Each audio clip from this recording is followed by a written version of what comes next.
Albert Edward, Prince of Wales. When Queen Victoria married Prince Albert of Saxe-Coburg-Gotha on 10th of February 1840, she wanted at least 1 year of happy enjoyment before starting a family. She hated and dreaded the thought of childbearing, and yet within a few weeks of her wedding, she was pregnant. On 21st November that year, a child, the first of 9, was born. When the doctor informed Victoria that she had a princess, she answered firmly that the next will be a prince. Victoria and Albert named their second child Albert Edward, although he was known as Bertie and then Edward VII after he succeeded the throne. As a child, Bertie was an outgoing prince who did not respond well to his lessons, much to the disappointment of his parents, who wanted him to be just like his studious, well-read father. In personality, Bertie resembled his mother more, and she would lament that he was her caricature. As heir to the throne, Bertie was not allowed to pursue an active career in the army, although he was granted honorary appointments and briefly attended manoeuvres in Ireland at the age of 20. While there, he had a brief liaison with an actress, Nellie Clifton. When the relationship came to the notice of his parents, Prince Albert, whose morals were always above reproach, took the transgression very much to heart. Already seriously ill at the time, Prince Albert died on 14th of December 1861, probably from typhoid fever. At first, Victoria hysterically blamed their son for breaking his father's heart, and relations between the pair were distant for a while. Victoria never ceased to bemoan his love of society and good living, but in time she readily admitted that he was so full of good and amiable qualities that it makes one forget and overlook much that one would wish different. Following the death of his mother in 1901, Bertie, now King Edward VII, defied expectations by proving himself to be a very successful and well-loved monarch, paving the way for an alliance with France. The French had been wholeheartedly on the side of the Boers during their war with Britain at the turn of the century, but the king charmed president, ministers and citizens alike on a goodwill visit to Paris in 1903. Notorious for his hearty appetite, King Edward was in increasingly poor health during his later years. He suffered in particular from a chronic bronchial condition and died from heart problems in May 1910 at the age of 68. Alfred Ernest Albert, Duke of Saxe-Coburg and Gotha Queen Victoria's fourth child, was born in the 4th year of her marriage, on August 6, 1844. The birth of Prince Alfred Ernest Albert was a welcome occasion. He was the requisite spare to his elder brother, the Prince of Wales, an important thing to have in a century when disease would carry off his older sister and father, as well as several cousins. Indeed, Affy, as he was known in the family, was close to his big brother Bertie, whom he came to closely resemble in middle age, see photo below. But Affy's childhood amongst his family was cut short when at age 13 he was enrolled as a midshipman in the Royal Navy, mostly at Prince Albert's instigation. Victoria was not pleased at losing her son, writing to her daughter Vicky, who married the same year, "I assure you, it is much better to have no children than to have them only to give them up. It is too wretched." But lose him she did, first to the HMS Euryalus, on which he became the first English prince to visit the Cape of Good Hope, and later to long round-the-world trips, during which he was also the first English prince to visit Australia. It is reported that he was offered the throne of Australia, but refused it, India and Hong Kong. In 1874, he married the only daughter of Tsar Alexander II, the Grand Duchess Marie Alexandrovna. The marriage was not a successful one, and rumour had it that the chief attraction of the young Grand Duchess was her enormous dowry. Even so, they managed to have 6 children, 1 stillborn, including the future Queen of Romania. For the next 20 years, he remained in the Royal Navy, attaining the rank of Admiral, though never achieving as high a position as his mother thought he should. Perhaps it's just as well he didn't, because in 1893 he inherited the Duchy of Saxe-Coburg-Gotha from his uncle, Prince Albert's older brother. His reign did not last long, however, as throat cancer claimed him just 7 years later, just a few months before Victoria's own death. Arthur William Patrick Albert. It's often said that the middle children in families tend to get lost in, well, the middle. But Prince Arthur, the 7th of Victoria's 9 children, somehow managed to avoid that fate. The Queen frequently called him her favourite child. That's her with baby Arthur at right. So what earned Arthur his most favoured child status? Prince Arthur William Patrick Albert was born on May 1st, 1850, at Buckingham Palace.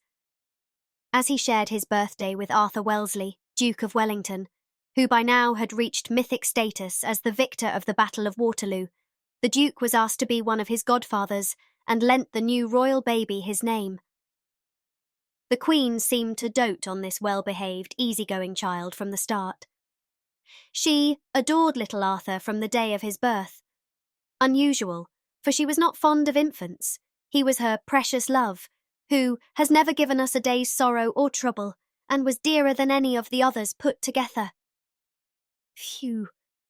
Young Arthur seems to have shown up, well compared to his 2 older brothers, Bertie and Alfred, which might be the source of his mother's doting upon him. Raised as an only child, her half-brother was much older. She'd had no experience with the occasional boisterousness of some boys, and Bertie and Affy could be boisterous. Arthur was too torrid at home and seemed to have borne well his mother's restrictions and demands. No fraternising with Eton boys while at Windsor. Rooms must be kept no warmer than 60 degrees. He was delighted to take up the career in the army that had been chosen for him from early childhood, another tie to his godfatherly namesake, and entered the Royal Military Academy at Woolwich in 1866, at age 16. He acquitted himself creditably during his training and eventually settled into the famous Rifle Brigade, of which the Duke of Wellington and then his father, Prince Albert, was Commander-in-Chief. In the early years of his career, he saw service in South Africa, Canada, where he was made a chief of the Six Nations by the Iroquois, and Ireland.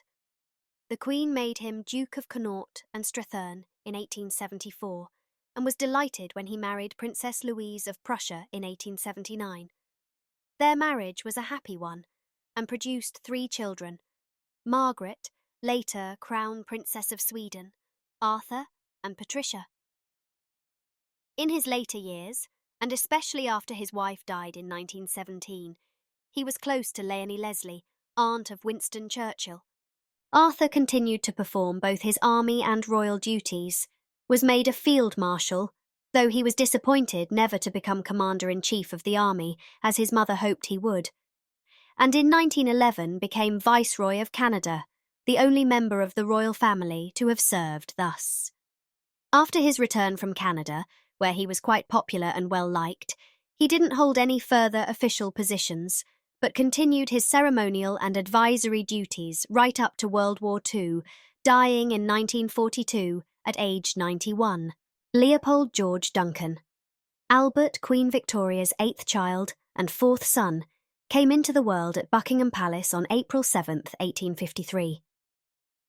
After 7 children, the Queen knew what to expect in childbirth, and she wasn't looking forward to it. So when her personal physician, Sir James Clark, made a radical suggestion, she was all for it.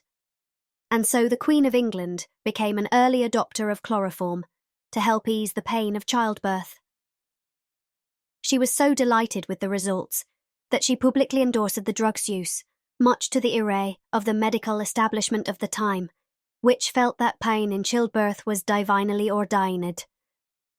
Her Majesty thought otherwise, so it was with relative ease that Prince Leopold George Duncan Albert arrived in the royal family. Perhaps the last time anything associated with his life would be easy.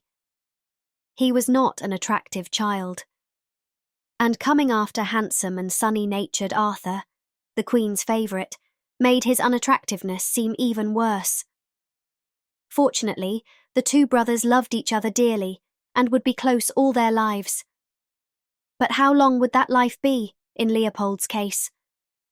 Not long after his second birthday, disturbing hints that his health was not good began to occur.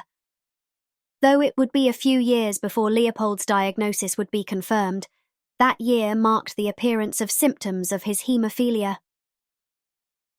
Unfortunately, Leopold did not like to be coddled. Despite his fragility, he was an active, adventurous boy, which of course led to accidents. Something as small as a bruised knee could lay him up for weeks of agony and bed rest, which would make anyone fractious and difficult to deal with. Moreover, he was intelligent, probably the cleverest of the royal sons, and liked to argue, which did not endear him to his mother. Victoria was determined to keep her son more or less wrapped in cotton wool, a condition that Leopold gamely fought all his life, trying as hard as he could not to be an invalid despite his condition, which included, in addition to haemophilia, occasional epileptic seizures. With his brother's help, he fought to be allowed to attend Oxford, and though he wasn't allowed to complete a full course of studies there, enjoyed a fair sample of university life and made many friends, including a certain Miss Alice Liddell, better known to the world as the heroine of Alice in Wonderland. He became a favourite uncle to his sister Alice's children, and even visited his favourite sister Louise to tour North America, while her husband served as Viceroy of Canada. Leopold and his mother continued to rub each other the wrong way, but it didn't keep Victoria from employing him as a private secretary, her interface with her ministers. Though the work eventually came to interest Leopold, and he became especially good friends with Benjamin Disraeli, he wanted more from life than to be constantly at his mother's beck and call, and again with the help of his brothers and sisters, convinced Victoria that he should be allowed to marry and live his own life apart from her. After a good deal of consideration, and alas some refusals from eligible princesses, he became engaged to Princess Helen of Waldeck-Pyrmont. They were married in 1882, just after Leopold's 29th birthday, and though they were barely acquainted, quickly became devoted to each other. They had a daughter, Alice, in 1883, who incidentally was the longest-lived of Victoria's grandchildren, dying in 1981. In March 1884, Leopold was visiting the south of France, as he often did to escape England's cold, damp winters. A slip on the tiled floor of the villa where he was staying led to a painfully bruised knee and more bed rest. But this time, Leopold did not recover. He died in the night, whether due to an unknown deep hemorrhage, too much morphine, or an attack of epilepsy. His dear Helen gave birth to their second child, a son, 4 months later, who inherited his father's title of Duke of Albany.